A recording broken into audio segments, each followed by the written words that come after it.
Meus irmãos, a última doutrina que Deus nos deu a graça de ministrar foi terça-feira, que hoje fazem 15 dias.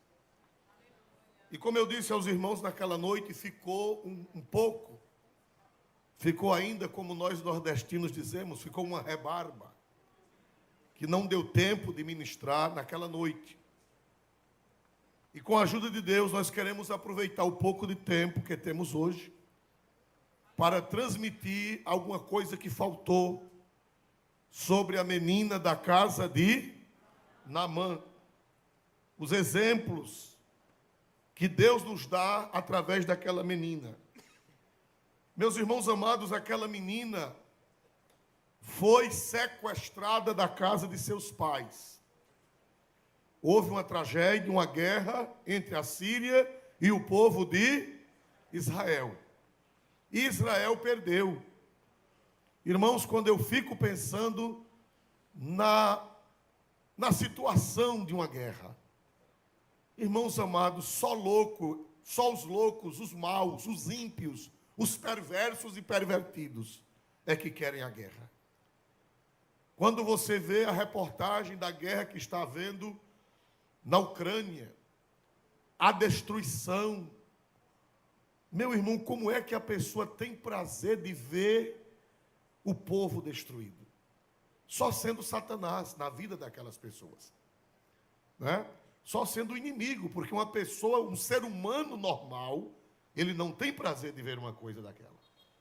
Ele não jamais promoveria. E o pior, que tudo indica que foi provocada pelo próprio presidente do país. Provocada por ele, amando dos maiorais do mundo, amando dos grandes que ficam nos bastidores, os multitrilionários que manobram o mundo, e ele não teve pena de jogar o seu próprio povo contra a Rússia, e a Rússia também não teve pena de reagir, porque se sentiu ameaçada.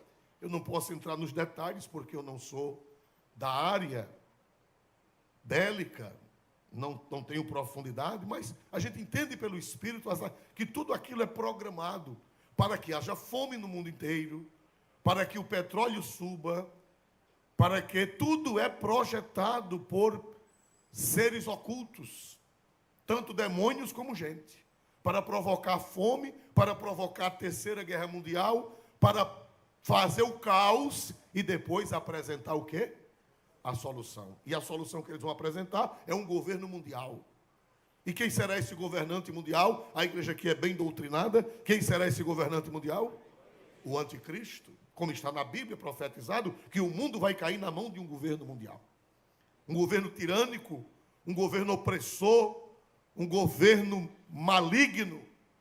Mas eu confio na providência e na graça que antes dele aparecer, a igreja do Senhor seja arrebatada. Porque a coisa vai ser feia, irmãos. A coisa vai ser feia, não vai ser brincadeira. Eu estou lendo Apocalipse na minha leitura devocional pela manhã. E, meus amados irmãos, a gente treme nas bases de ver o que vai acontecer a esta terra. Mas aquela menina sofreu uma guerra, certamente morreu seu pai, morreu sua mãe. E a menina que era jovem, porque os irmãos sabem que na guerra antiga, eles matavam os velhos e se aproveitavam dos novos para fazer-lhes o quê, meus amados irmãos? Escravos. Aproveitava como mão de obra.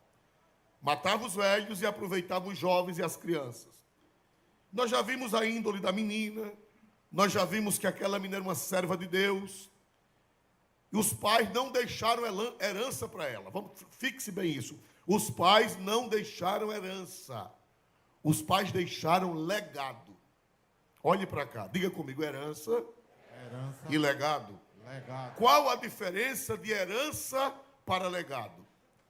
Herança é aquilo que se deixa para as pessoas, para os descendentes. Herança é o que se deixa para os descendentes. Por exemplo, dinheiro. Se um pai morrer e deixar dinheiro no banco, ele deixou o quê, meus amados irmãos? Herança. Se deixar uma fazenda, deixou o quê? Herança. Se deixar carros importados, deixou o quê? Herança. Mas Herança se deixa para as pessoas. Legado se deixa nas pessoas. O legado é aquilo que você deixa na pessoa, você deixa na alma. Algo bom, algo maravilhoso, exemplo maravilhoso, ensino maravilhoso, não é herança. Ensino maravilhoso, exemplo maravilhoso que você deixa nas pessoas, não é herança, é legado. Você pode não deixar herança, mas você pode deixar o quê, meus amados irmãos? Legado. Né? Se você morrer e deixar 2 potes, um com a boca boa e outro com a boca quebrada, você não deixou herança, coitado. Não é verdade, né, pastor Genivaldo? Se você morrer e deixar 7 galinhas chocas, glória a Deus, tirando o pinto, é herança que deixou, isso não é herança. Não deixou nada, glória a Deus. Se você deixar um saco de coco babaçu para os seus filhos quebrarem depois de morto, deixou nada, você não deixou herança. Agora você pode deixar o quê, meus amados irmãos?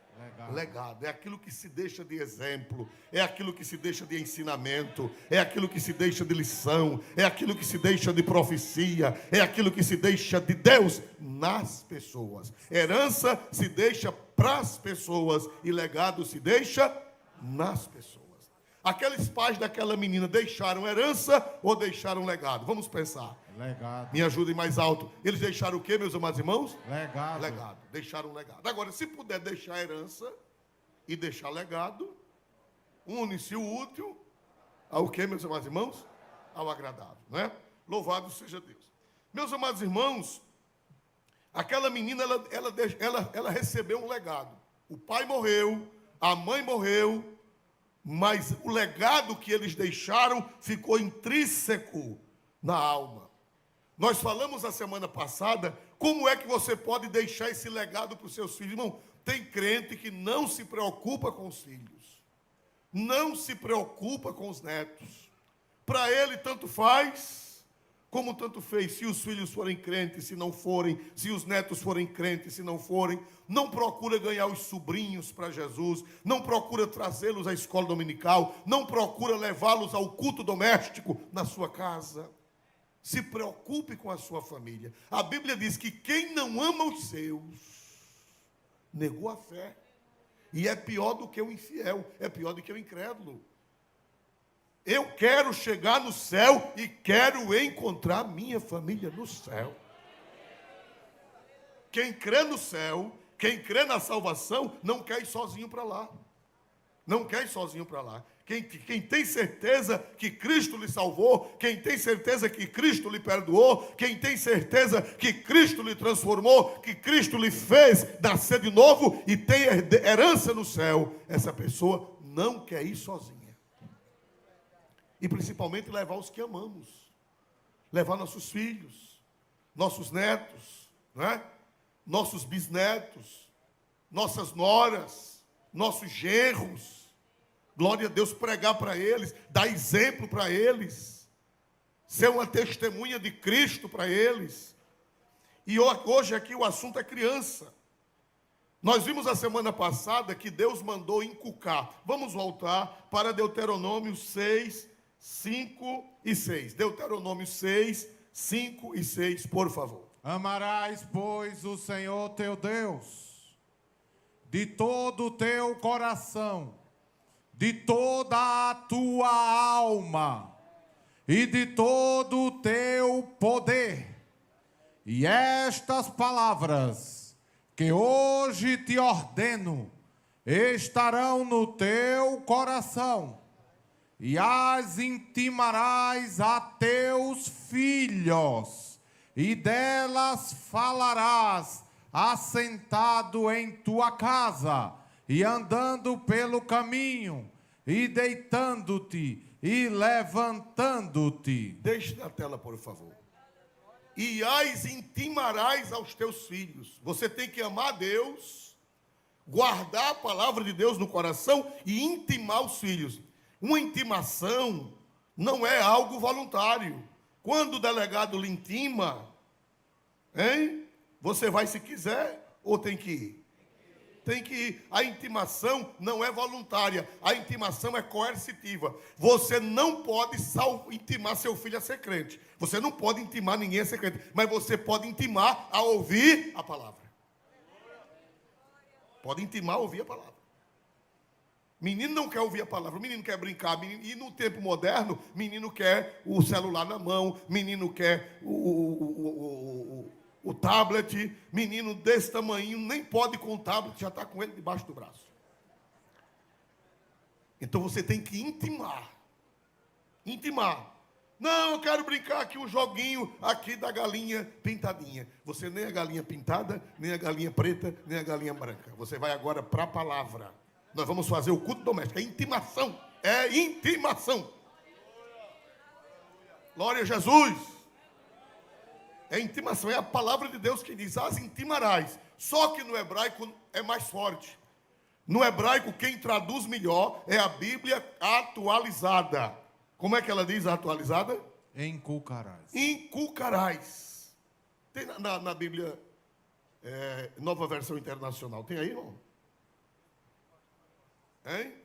Glória a Deus. Que pena que não tem ninguém operando ali. Sim. Ensine-as com o quê, meus irmãos? Persistência. Na NVI. Ensine-as com persistência a seus filhos. Converse sobre elas quando você estiver em casa, sentado, quando estiver andando pelo caminho, quando se deitar e quando se levantar. Eita, é o dia todo. É deitando, levantando no caminho. Irmão, aprenda isso, pelo amor de Deus. Porque o mundo está aí. O mundo está aí como um Golias, como um urso, como um leão. E você não pode colocar os seus filhos numa redoma. Você não pode colocar os seus filhos. Meu filho não vai estudar. Meu filho não vai trabalhar. Minha filha não vai trabalhar. Ele vai estudar, ela vai trabalhar. Mas primeiro, você já colocou a palavra de Deus no coração dela. E Deus se responsabiliza. Sua missão não é salvar. Sua missão é inculcar. A palavra inculcar no grego, aliás, no hebraico, é Shanã. E Shanã quer dizer fazer uma incisão na cabeça. Shanã quer dizer fazer uma incisão e colocar dentro alguma coisa. Glória a Deus. Não é literalmente não, pelo amor de Deus, irmão.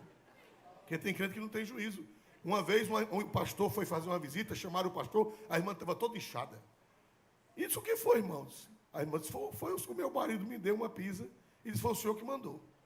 O pastor disse: eu, sim. Eu não, irmão, mandou. Ele disse que foi lá na sua casa falar mal de mim. E o senhor disse que ele me desse uma pizza de Bíblia. Ele chegou em casa, pegou uma Bíblia desse tamanho da capa dura e me arrebentou. O pastor disse: uma pizza de Bíblia? Como assim? Que pizza de Bíblia? Era para ele abrir a Bíblia e pregar para ela. Ela não entendeu errado, pegou uma Bíblia da capa dura desse tamanho e deu uma pizza na coitada. Então você precisa entender para depois não sair pregando coisa errada por aí. Meus amados irmãos, nós vemos aqui que os crentes do Antigo Testamento, eles se preocupavam com os filhos. Por exemplo, o salmista Davi, no Salmo 71, vamos abrir a Bíblia, Salmo 71, versículos 17 e 18. Salmo 71, 17 e 18. Glória a Deus. Ensinaste-me, ó Deus, desde a minha mocidade, e até aqui tenho anunciado as tuas maravilhas. Agora também, quando estou velho e de cabelos brancos, não me desampares, ó Deus, até que tenha anunciado a tua força a esta geração e o teu poder a todos os vindouros. Agora, também, quando estou velho e de cabelos brancos, não me desampares, ó Deus, até que tenha anunciado a tua força a esta geração e o teu poder a todos os vindouros. O salmista disse: eu fui ensinado desde a minha mocidade e eu não quero morrer antes de ver eu passar para essa nova geração o que eu recebi de meus pais. Eu agora recebi, antes do culto, recebi uma mensagem de uma igreja dos Estados Unidos, que está rodando na internet. Mandaram para mim uma mensagem de uma igreja nos Estados Unidos que fez o último culto domingo passado. Eu não vou dizer a denominação, porque pode alguém achar que eu estou ofendendo. Mas é uma denominação que tem aqui em Maceió, uma denominação antiga e tradicional. Uma igreja que era uma igreja boa.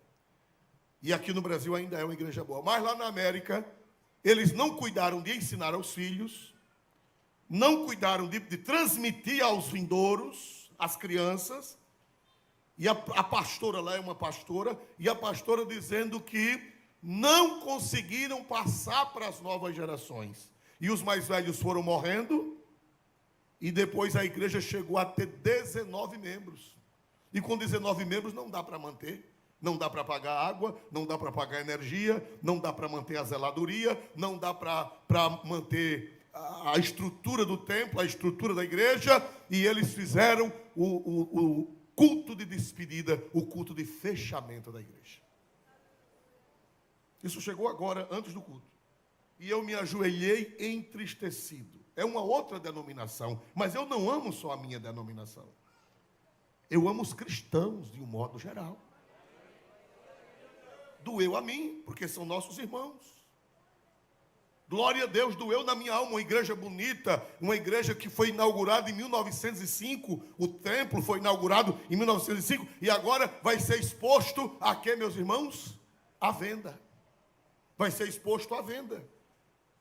Vão vender e o dinheiro tem que dar para uma outra instituição, conforme os estatutos rezam assim, que o dinheiro que vender, se não tiver, porque empregar, tem que passar para outra religião, para outra igreja, para outra denominação, porque vai ser vendido. E onde era pregado a palavra, pode ser uma danceteria. Onde era pregado a palavra, pode ser um bar. Onde era pregado a palavra, pode ser um shopping. Onde era pregado a palavra, vai virar uma loja. Vai virar uma lanchonete. Isso dói? Dói, meus irmãos, na alma do cristão? Dói por quê? Porque eles não passaram para as crianças, não passaram para os adolescentes, não passaram para os jovens, não ganharam almas para Jesus, não evangelizaram, e a igreja, domingo, celebrou o culto de despedida. Aleluia! E os antigos diziam, quando você vê as barbas do seu vizinho queimando, coloque as suas na água, para não incendiar também. Bote de molho as suas barbas. A gente diz, pastor, isso não vai acontecer com a gente, nunca. Isso não vai, Deus ajuda que não aconteça. Mas nós, para não acontecer, nós temos que obedecer ao que está na palavra de Deus. Inculcarás, intimarás as crianças, porque elas vão para o colégio, elas vão para a faculdade, elas vão trabalhar, elas vão ter acesso à internet, elas vão ter acesso às redes sociais, louvado seja Deus, mas a Bíblia diz, desejai afetuosamente, como meninos novamente nascidos, o leite racional, para que por ele vades crescendo.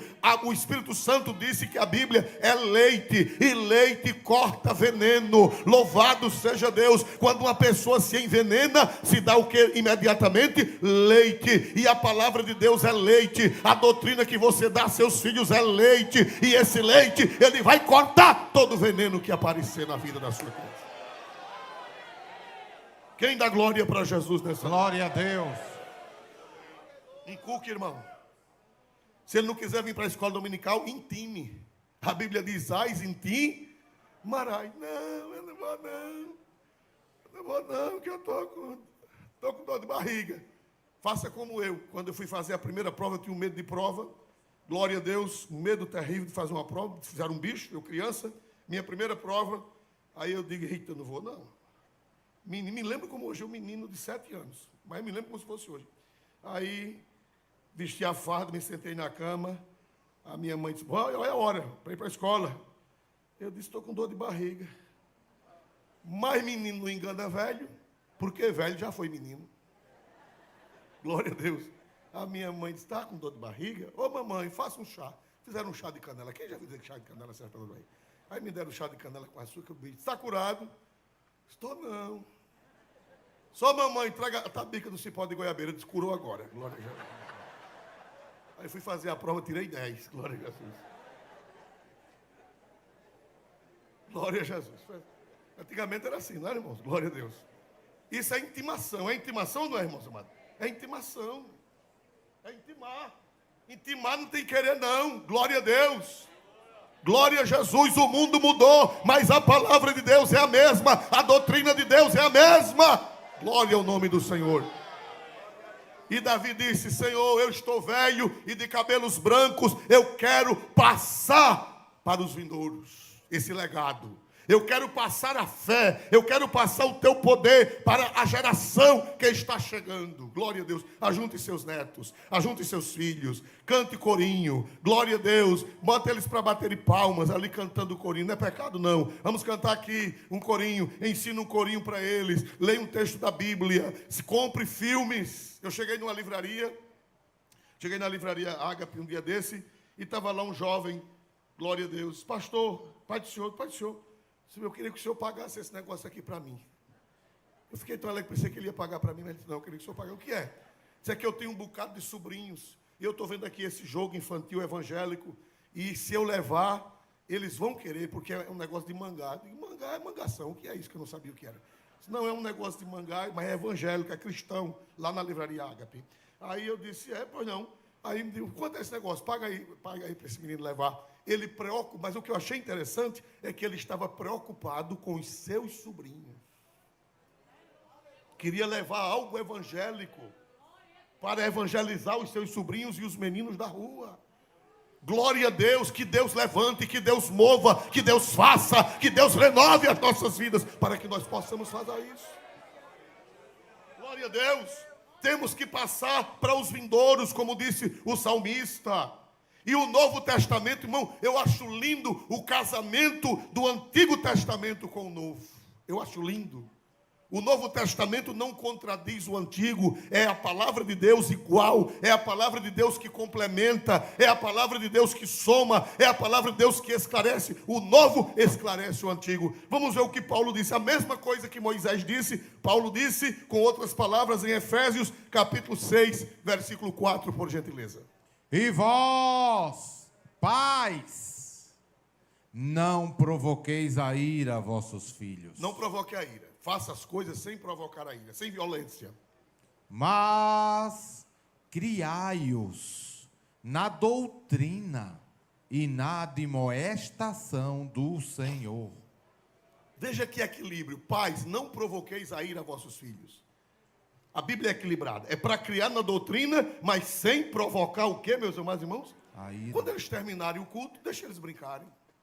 Quando eles terminarem o culto, deixe eles divertirem-se a nível de criança. Não provoque a ira, não seja exigente como antigamente, né? Antigamente a exigência era exacerbada, era exagerada. Uma vez um menino no interior do estado chegou no culto de oração, o porteiro disse: você não pode entrar não, que o pastor proibiu de você entrar. E ele disse: e o que foi que eu fiz? O porteiro disse: o pastor viu você jogando bola na rua. Esse meu irmão, não era bola não, era uma garrafa de água sanitária que eu estava jogando. Mas é uma bola, parecendo uma garrafa, mas é bola sempre. Glória a Jesus. Pois o menino foi suspenso do culto de oração porque estava jogando uma garrafa sanitária. Também assim é provocar a ira. É exacerbado, é coisas... A Bíblia diz: este é o caminho, andai nele, sem vos desviardes nem para a direita, nem para a esquerda, nem liberalismo, nem fanatismo. Liberar para a esquerda é liberalismo, e liberar para a direita, fanatismo. Nem fanatismo e nem liberalismo, mas equilíbrio. Você pode criar sem provocar a ira. Você pode doutrinar sem provocar a ira. Deus vai lhe dar autoridade e você vai trazê-lo para a igreja, vai trazê-lo para o departamento infantil e vai fazer o culto doméstico em casa. E as demais coisas, quem fará será o Senhor. Faça o que Deus mandou e deixe o resto com quem?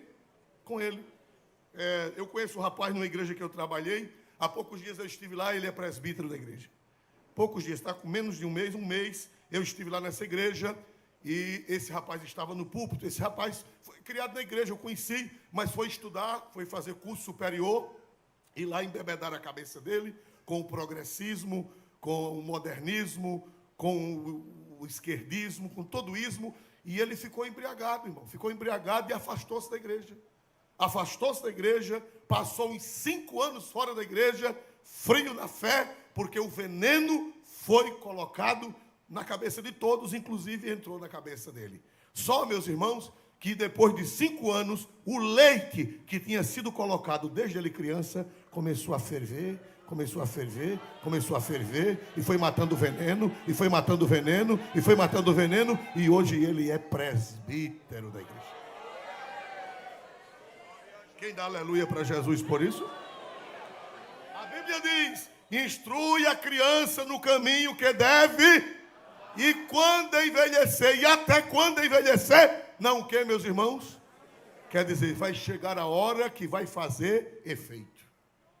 Ensine, sua missão é ensinar e orar, ensinar e orar, ensinar e orar. Quase todo jovem passa por uma fase, raramente. Feliz aquele que atravessou a infância, atravessou a adolescência, atravessou a juventude sem titubear. Feliz, mas são raros.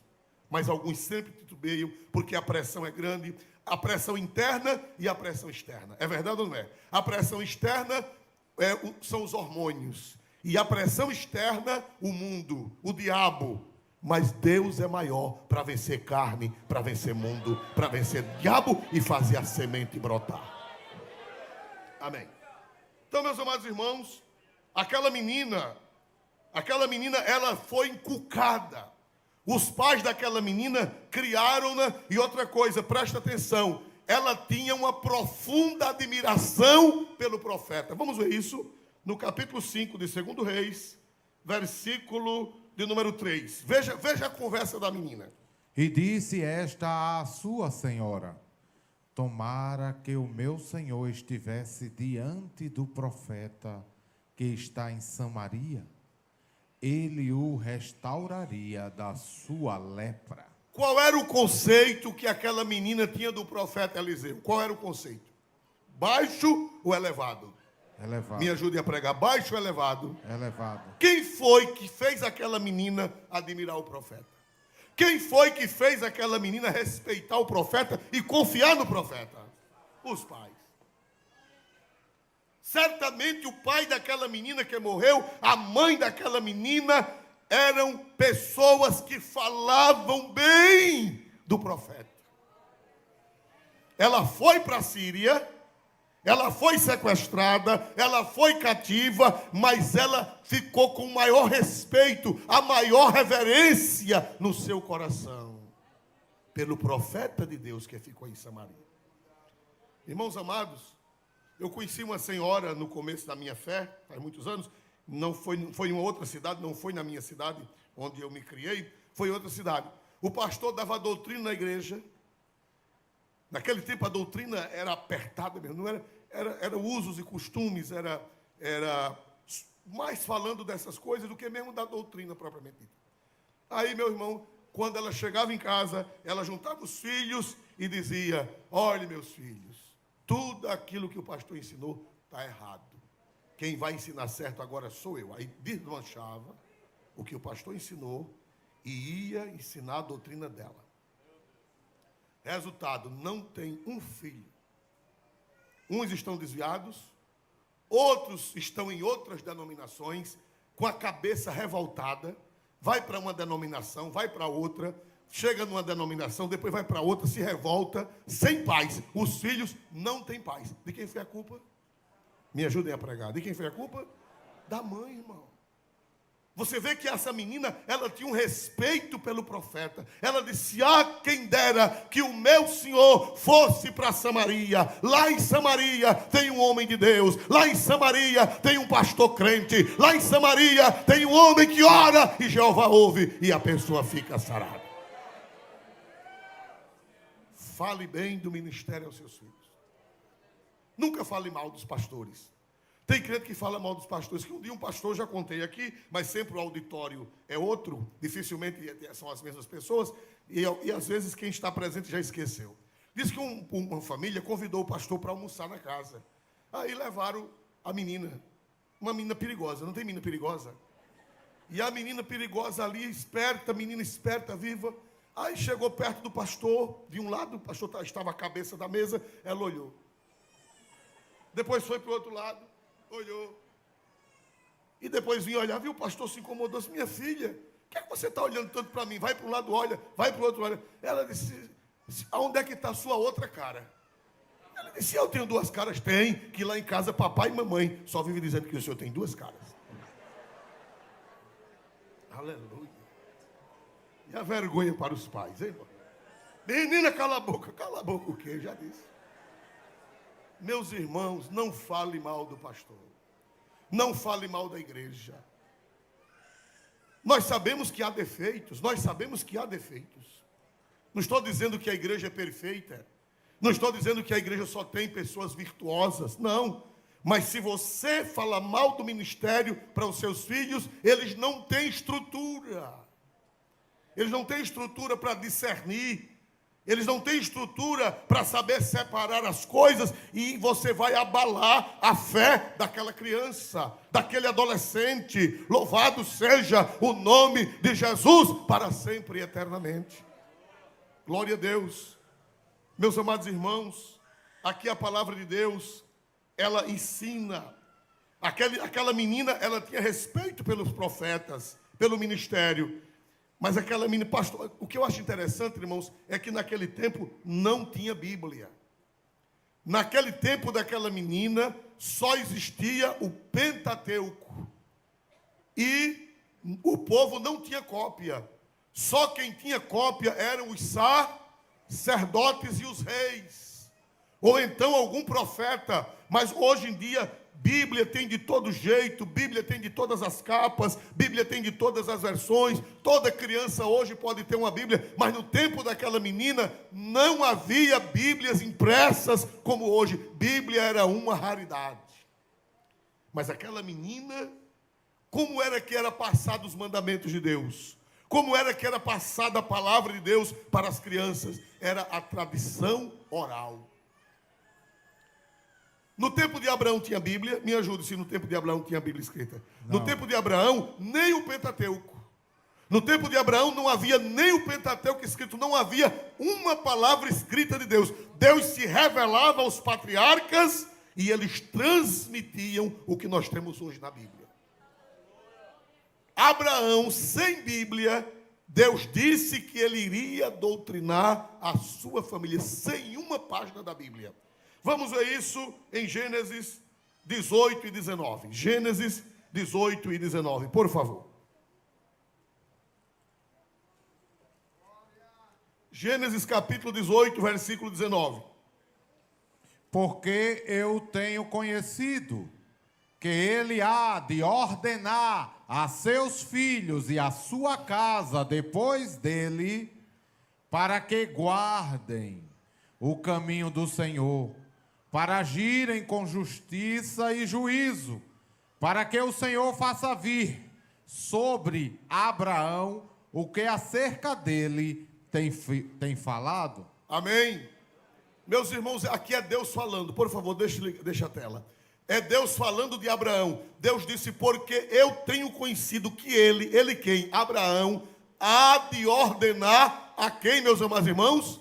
Seus filhos e a sua casa depois dele. Quer dizer, os filhos e os netos, para que guardem o caminho do Senhor, para agirem com justiça e juízo, para que o Senhor faça vir sobre Abraão o que acerca dele tem falado. Volte, por favor. Porque eu tenho conhecido que ele há de ordenar os seus filhos e a sua casa depois dele. Abraão fazia culto. Os irmãos sabem que onde Abraão chegava, ele fazia um altar. Sabia disso, irmão? Sabia ou não sabia? Todo lugar que Abraão chegava fazia um altar. Sem uma página da Bíblia. Ele não tinha ainda. A Bíblia, os primeiros livros da Bíblia foram escritos 450 anos depois de Abraão. Foi que Moisés escreveu a primeira página da Bíblia. Ele não tinha nenhum versículo, ele não tinha Salmos, ele não tinha Provérbios, ele não tinha João, ele não tinha Mateus, ele não tinha Isaías, ele não tinha Jeremias, ele não tinha Deuteronômio, ele não tinha nada, mas a palavra que Deus revelava para ele ajuntava os filhos, ele ajuntava os netos, ele ajuntava os servos, e ele passava, e ele ordenava: Deus quer assim, Deus quer assim, Deus quer assim, Deus quer assim, Deus quer assim. Por isso que Deus abençoou Abraão. Porque ele ordenou a sua casa depois dele.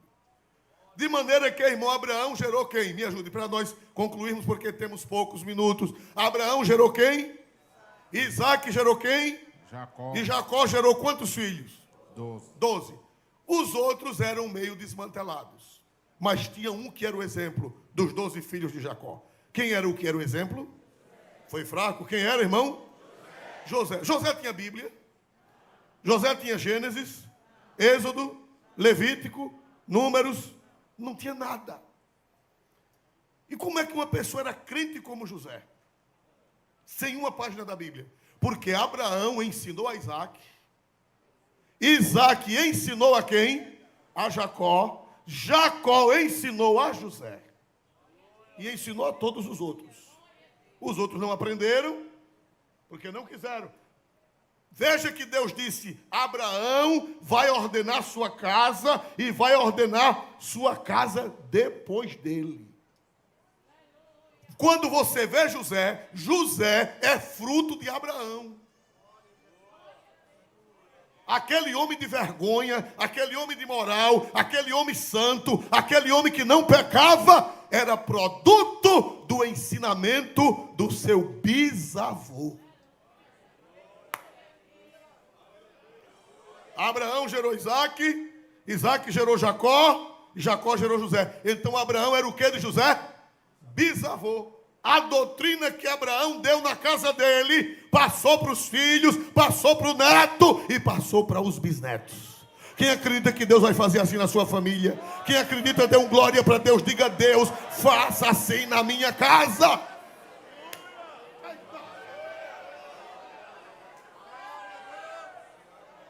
Irmão, José não furtava, José não roubava. A Bíblia diz, eu vou encerrar, a Bíblia diz que o Potifar entregou o que a José? Entregou o que a José? O Potifar entregou o que? A casa. Disse que Potifar só sabia do que vinha para a mesa para comer. Ele era quem dizia: José, me dê dinheiro para comprar uma roupa. José, me dê dinheiro para comprar um sapato. José, vá comprar farinha. Mande comprar farinha. Mande comprar feijão, se é que tivesse feijão. Mande comprar milho. Mande comprar móveis para casa. Todo o dinheiro estava na mão de quem, meus irmãos? José. Quanto José roubou, foi desonesto com Potifar? Me ajude.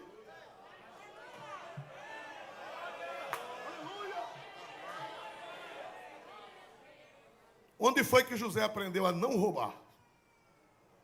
Quem foi que ensinou? Deus ensinou a Abraão. Abraão ensinou a Isaac. Isaac ensinou a Jacó. E Jacó ensinou a quem? Quando ele chegou no Egito, deram todas as riquezas de Potifar para ele tomar conta. E ele não roubou um centavo do patrão.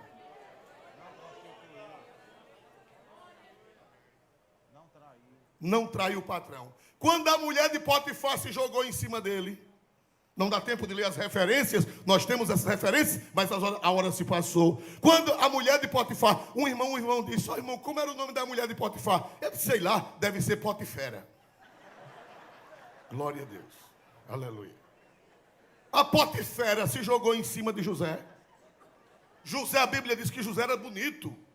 José, irmão, com 20 e poucos anos, no vigor da mocidade, no vigor dos hormônios, bonito, que ele parecia com a mãe, ele parecia com Raquel, ou melhor, sim, com Raquel, ele parecia com Raquel, com a mãe, era um jovem afeiçoado, bem trajado, bem perfumado, bonito, e a mulher de Potifar também era bonita, porque as egípcias originais são muito bonitas.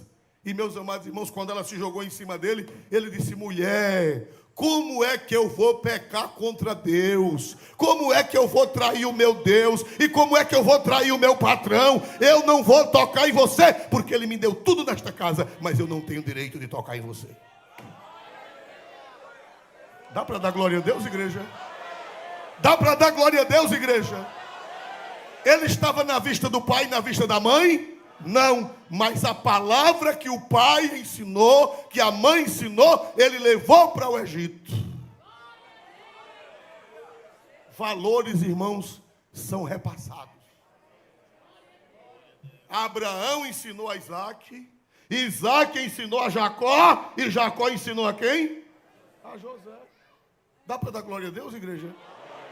Seu filho pode ir para o Egito, irmão. Depois que você ensinar ele, ele pode ir até para a casa de Potifera.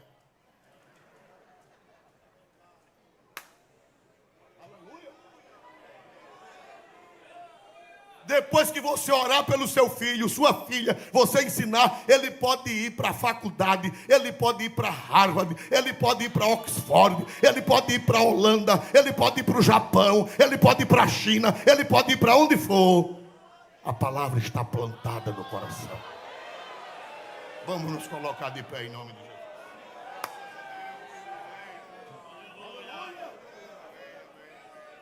Quem crê que um dia a semente vai brotar? Quem tem filho desviado e crê que a semente vai brotar? Quem crê, dê glória para Deus. A semente vai brotar o que você plantou. Pode até tomar caminhos errados, mas depois apruma. Deus seja louvado nesta noite. Deus seja glorificado nesta noite.